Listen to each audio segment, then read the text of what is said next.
Might as well. No time like the present. Okay.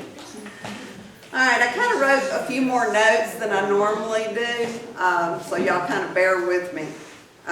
16 years ago, y'all, I started working on this in 2007. As of tonight, we have had 71 events to date, and all those are now on our YouTube channel, thanks to our speaker tonight. Also, thanks to Phil Dimmeline for never missing an event in all that time. I kind of gave him a retirement last week and told him that Ben was handling up on this, so he didn't have to come every time, but he never missed one. This is the last time that I'll be speaking to you as the executive director of the museum. In about a month, I'll be eligible to draw retirement. What that means is that our speaker tonight will be the executive director. I will move over to the board side of things and become the vice president, taking Marcel Vandenord's spot. I will still be doing mostly what I do now, but on a volunteer basis. Our speaker tonight made the mistake of walking in to ask me if it was okay to work on the cemetery headstones one day. She came in several more times, and I asked her if she worked. She said no, she didn't, and so I asked her, would you like a job? That led her to taking on a role for the Minden Cemetery Association, as I did many years ago. Plus coming in as a volunteer at first, then coming in as an assistant, and much, much more. She knows more than I ever thought about knowing on Webster Parish history. She is the only person I know that I can sit and we can talk about people that have been dead for 150 plus years, and we know who we're talking about. We also know where they're buried, where they lived, and who their mama was. She works with genealogy groups at the Webster Parish Library, and she helps others here at the museum. She began writing a weekly column for the Webster Journal this past year, Historically Speaking. That has a huge following now on the Webster Journal website. Tonight she will have her first book that consists of those stories and daily posts for sale, and is working on her second book, and that should be out by Christmas. This has been my dream job in a lot of ways. I've learned so much, but a museum is a never-ending process. I know Jessica is up to that challenge. She is a true historian. She makes sure of facts before she publishes them. We are protectors of history in a way. It takes all of us, including everyone in this room tonight, to preserve our Webster Parish history. For a small town museum, we have something to be proud of.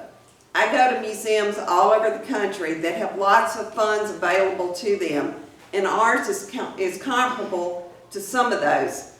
Jessica was recently accepted to be a member of the North Louisiana Historical Association.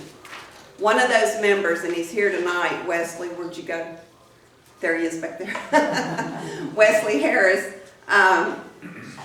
made a comment to another member about our museum, and I may not get this exact, Wesley, but it's my favorite comment. The quote was, "Think of the Smithsonian on a smaller scale. It's that nice."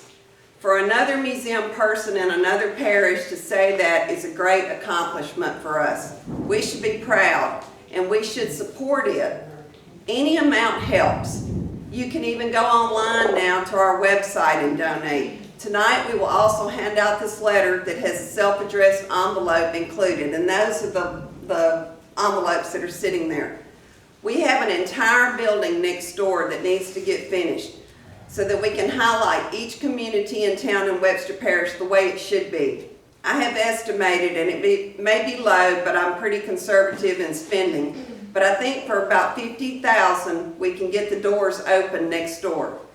So that's the goal for this year. We need the operational money still, but we also need that extra $50,000 to do that building. The operational fundraiser is September 11th, and the theme is Lights, Camera, and Action. Auction, not action. We will have a cake auction, so we need you all to come bring cakes, money, and dress as your favorite movie or TV character if you can. Let's have fun and raise lots of money. And please, please give Jessica Stewart Gorman your support. Jessica?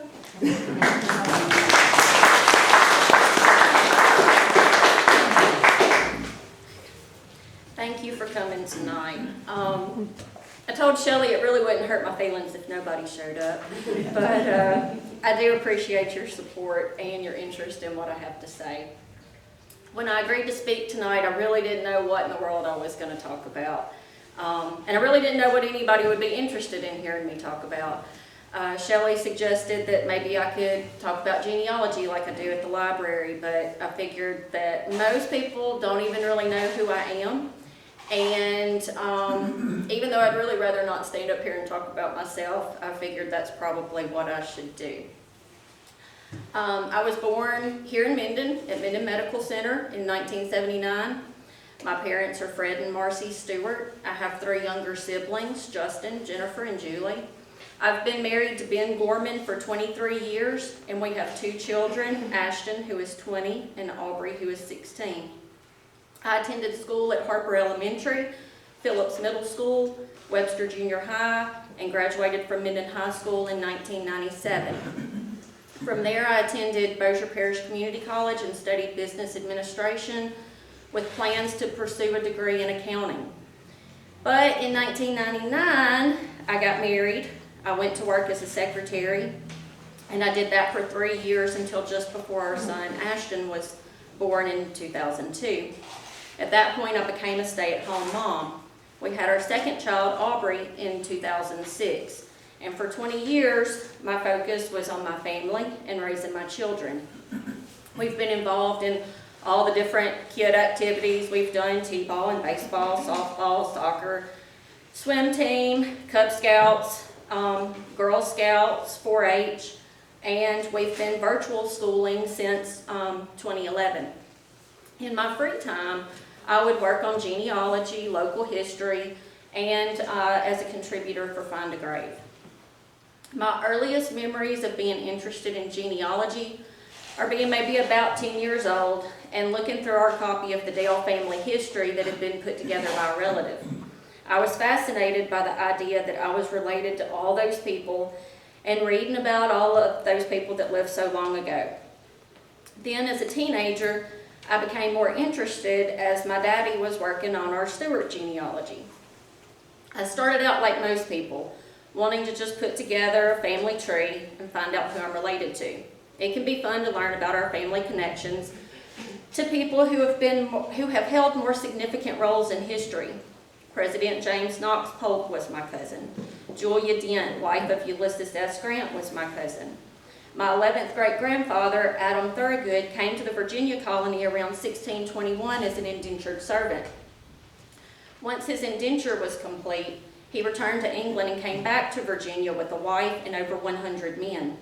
One of those men was Augustine Warner, the second great-grandfather of George Washington. The longer I researched, the more I developed an interest in who these people were and what their lives were like instead of just collecting ancestors. Genealogy is primarily how I developed my research skills. Genealogical research is historical research. It requires understanding the availability and reliability of sources and finding the evidence that proves the accuracy of information. About 10 years ago, I began learning about genetic genealogy. I'd been interested in how it might help with some of the more difficult to research parts of my family tree. I was offered the opportunity to be a beta tester for Ancestry.com's DNA testing. Once I got my results back, I started learning more about how to use DNA effectively for genealogical research. My own results were what I would have expected, but for a lot of people that is not the case. I've had the opportunity to help others who had unexpected cases of misattributed parentage. Eventually, I started to consider getting a little more serious about genealogy. I'd looked at different genealogy courses and the requirements to become a certified genealogist, but never had the time. Until 2020, when everything shut down for COVID. I decided to take advantage of the opportunity and enrolled in courses through the National Genealogical Society. I completed their certificate program in American Genealogical Studies. I also completed a course in forensic genealogy through the National Institute for Genealogical Studies. Forensic genealogy is also referred to as investigative genetic genealogy and is used in cases of adoption, misattributed or unknown parentage, and criminal cases. Now I'll back up and tell how I became interested in local history. I don't remember ever really being interested in history classes when I was in school. I do remember being curious about old houses or about people that lived a long time ago. The first thing I remember learning about the history of Minden was in the 6th grade. We learned about the 1933 tornado. Then when I was in high school, I was in the gifted program. Claire Fusell was our teacher. Some days, when I was the only one in class, we would ride around town and she would tell me about Minden's history and where things used to be. I would read Miss Juanita Agan's Cameos of Minden and John Agan's Echoes of the Past. I still have a box of cameos and echoes that I clipped over 20 years ago. I've read everything I could find about the history of Minden and Webster Parish. I've read Dr. Longino's book, Miss Campbell's articles, Rita Krause's Fragments of a Dream, articles in various historical journals, just whatever I could find. I attended the ghost walks at the Minden Cemetery and the home tours in the historic district. Whenever I became curious about a particular topic, I started to dig a little deeper. I've also been interested in cemeteries for a long time. I can remember being a kid and wondering who the people were that were buried there. As I got older, I began to value them as a genealogical and a historical resource. This led me to an interest in documenting cemeteries. In 2002, I documented the graves in the Fuller Merle Cemetery and made that information available online. In 2005, I became a Find a Grave contributor and began adding memorials and photographs to the website. Spending time in cemeteries makes you aware of just how many grave markers are in need of repair. Eventually, I began to realize that maybe I could do something about it. That's what led me to the museum. Again, because of COVID, I suddenly had time that I didn't have before. I contacted Shelley looking for permission to work in the Minden Cemetery. At that point, I was just wanting to remove dirt and grass that was covering many of the headstones. My daughter Aubrey would help, and as we worked in the cemetery, I decided that surely I could do more. So I began to read about cleaning and repairing headstones. I became aware that only certain methods and products are acceptable for preservation of historic grave markers. In 2021, I had the opportunity to attend a cemetery preservation workshop at the American Cemetery in Natchitoches.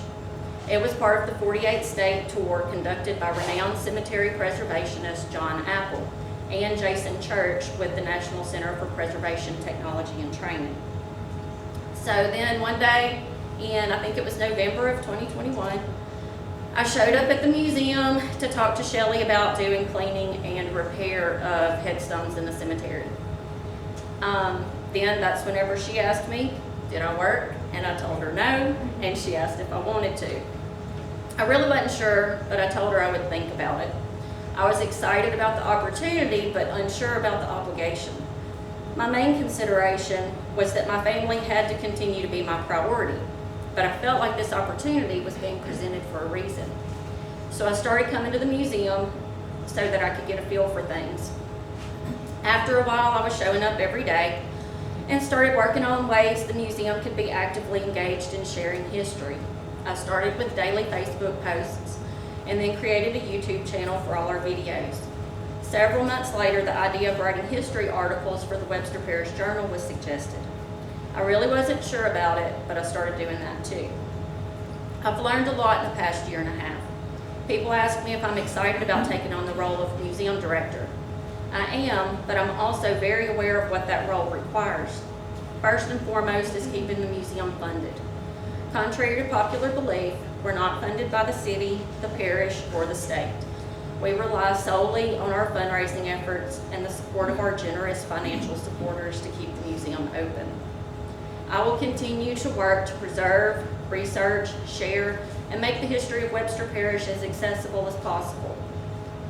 There are several things that I would like to accomplish. I plan to contact the archives at Northwestern, LSUS, and Louisiana Tech about information that we need to add to our resource library here at the museum. Two top priorities are Dr. Longino's notes at Northwestern and photographs at LSUS. I'm actively searching the catalogs of the Library of Congress and the National Archives to find materials relevant to Webster Parish. I would also like for people to understand that this museum is very much a working museum. A working museum understands that the work of history is never done. It is engaged in researching history, in acquiring new artifacts, and telling new stories. It is a benefit to its community and of interest to out-of-town visitors. For us to do these things, we need the people of Webster Parish to be aware of the value of items they may have. Old photographs, yearbooks, city directories, maps, programs, whatever it may be. These things are constantly being sold off in estate sales and even thrown in the trash. I hope that people will consider their value in telling the story of Webster Parish. The museum cannot create exhibits if we don't have anything to make an exhibit out of.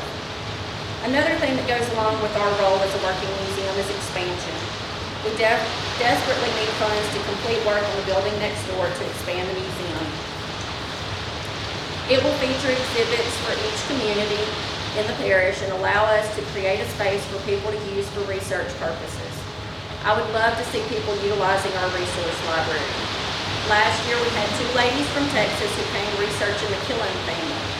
They were so excited to find that we have a copy of a diary that they had been looking for some time.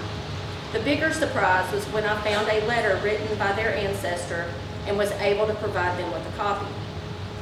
Another goal I have is seeking out the best way for us to create an online archive to provide access to our resources.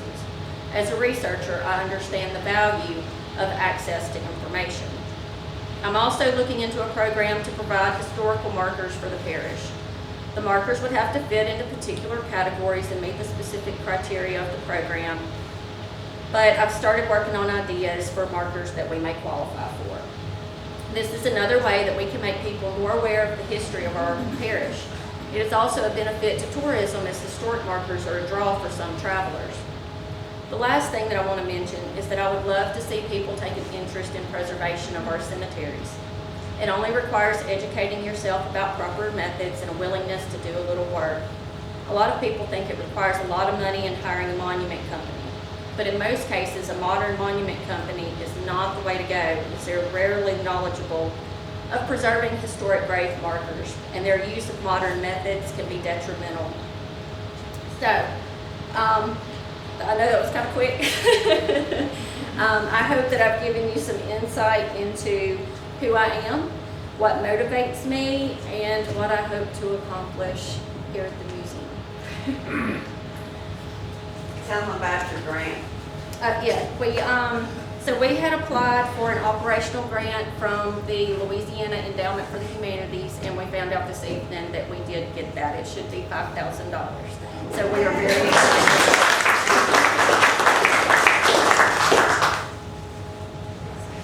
Does anybody have any questions?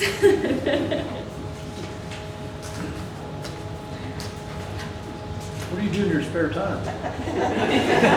I don't really have a lot of spare time. I just try to keep up. She actually stays up past 7. I go to bed at 7. And when I get up at 6, and I look on Facebook and see when last time she was on there, it might be like 3 hours ago. So she stays up really late, and I go to bed at 7. So I'm more like 2 a.m. yeah, she works all night. Yes, sir. I have a question. How do we learn about how to preserve enzymes and stuff in the cemetery? Where is that information? There is information online. There haven't been any workshops really local lately. Last year I had tried to get Minden on that 48 state tour. That in particular, and I would love for him to come here, John Apple, because he's just so knowledgeable. I mean, he's worked on the Knight's Tomb at Jamestown. But, so the way that works, he literally goes to 48 states in 48 days. So the places that get picked, he's got to coordinate so he can do, and it's pretty much an all-day workshop.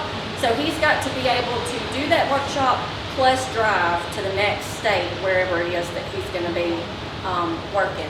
So I tried that last year, and they ended up going to, I think maybe, I don't remember if it was Leesville. But anyway, and then this year I didn't think that I didn't really have the bandwidth to head that up, so I did not apply for this year's. But mostly the way I have found workshops is just on Facebook. Going and searching like cemetery groups and things like that. But like I said, there hadn't been anything local lately. I don't know, they have not announced locations for this year's 48 state tour, so I mean there could be one, it'll be in July. There could be a place that's close to go, so. But yeah, the internet is just where I've gone. Like I said, there's lots of, there is, I'm trying to think, it's like cemetery conservators, I forget what the name of it is, but they have a website that has lots of good information.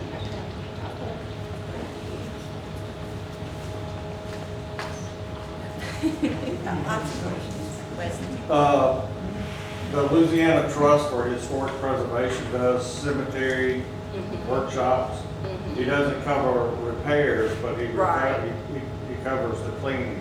Right. And we've had him come to Homer a couple of times, so. Yeah, I came to one of those in Homer. It's very easy to set that up with him. Yeah, okay, yeah, I say I haven't gotten in touch with, mostly just time, having time to do it. Who else? I'll save it for another time. Okay. Who else had a question?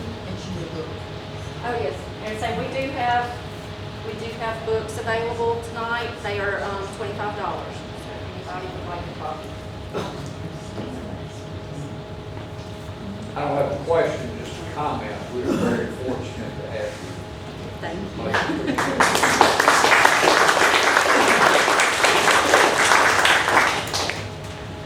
And y'all just remember, she's a lot shyer than I am. So please, just give her money and she'll be all right. She's not gonna run after you down the street like I do and jump on the hood of the car. But I'll still be here so she can send me out to do it. She is very shy, but she very rarely says no. If you ask her to do something, she's almost always gonna say yes. But we're teaching her If you try to different. have a conversation with her on a common interest, she's ready to go. I mean, I've said it before, I could not have created a more perfect person to take this job. It was just God's timing that she walked in, and I knew at some point, you know, that my husband Danny was gonna be retiring and he wasn't gonna be wanting to sit there at the house while I worked. And so this worked out perfect, you know, this way we both are still there, and if she needs to go on family vacations, I'll be there, and if I need to go somewhere, she'll be there, so it's gonna work out great. And it has for the last, year and a half, going on year and a half. I mean, we've done a lot. I mean, sometimes I know y'all don't think we have, but we've done a lot, or she's done an awful lot, you know, since she's been here. The YouTube channel was a big plus. Every speaker we've ever had is on that YouTube channel. And she'll have this one uploaded, you know, by in the morning. It's just, people watch those. We've had thousands and thousands of people that watch those, and if you've got a smart TV, you can download YouTube on your smart TV and watch them on your TV. You know, technology, her husband Ben, saving us money already by putting in some kind of weird phone system, and I don't know, it works, that's all that matters. It went from so much a month to, I don't know, $5 a year or something. You know, it just went to nothing. And you know, when I started pushing Jessica toward putting everything in a book, let's put it in a book. You know, finally when I showed her, you know, I said, it's easy. If I can do them, anybody can do them. So we started dropping stuff in books, and she's already got enough probably to go to print on book 2 and start book 3. But tonight, she does have her first book, and I think it's the biggest book that we've ever put out. So y'all please, she's already got them signed. All you gotta do is write a check, $25, and pick you up a book tonight. But like she said, our goal this year is to get that other side open, you know, and for $50,000, which is a low amount compared to, you know, other things that you see, it's about the cost of a Tesla battery, isn't it, Mike? You know, I think we can get that going next door, and that will double our size. And we have seen just lately run across some amazing pictures that we can use next door for each town. I mean, it's going to be really nice next door. Anybody got any questions before y'all buy your books? Eat more cake, drink more wine, all those good things. But thank y'all, and thank y'all for coming for the last ever how many years I've been here. Thank you.